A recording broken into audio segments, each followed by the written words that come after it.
Pause for a moment and contemplate this.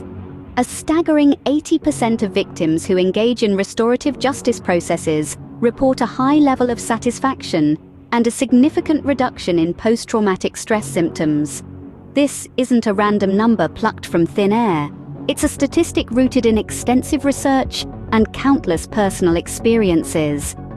Welcome to the world of restorative justice, a system that emphasizes healing the wounds of victims, offenders, and the community caused by criminal behavior.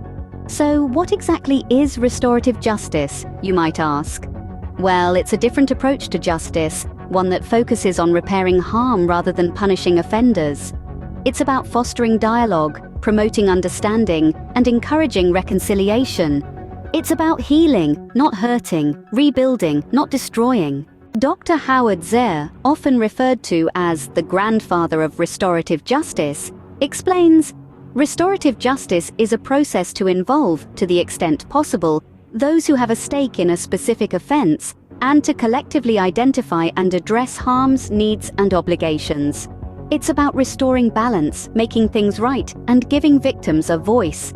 Another renowned expert, Professor Susan Sharp, emphasizes the transformative potential of restorative justice. She says, restorative justice changes the narrative. It's not about us versus them anymore. It's about acknowledging harm and working together to repair it. The benefits of restorative justice are numerous and profound. It can lead to better outcomes for victims, who often feel more satisfied and less fearful after participating in restorative processes. It can hold offenders accountable in a meaningful way, encouraging them to take responsibility for their actions and to make amends. It can also strengthen communities, fostering empathy and understanding, and helping to prevent future harm. But don't just take our word for it. Look at the evidence. Studies have shown that restorative justice can reduce recidivism rates. Offenders who participate in restorative justice are less likely to reoffend, which means fewer victims and safer communities. Yet, restorative justice is not a one-size-fits-all solution. It's a process, a journey, and it takes time and effort. It requires courage, compassion, and commitment from all involved.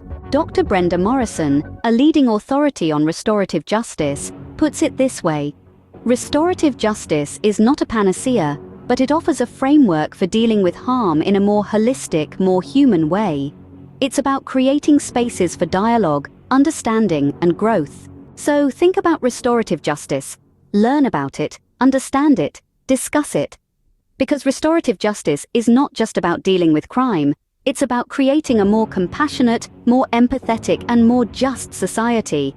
It's about turning the page on punishment and retribution and writing a new chapter on healing and reconciliation.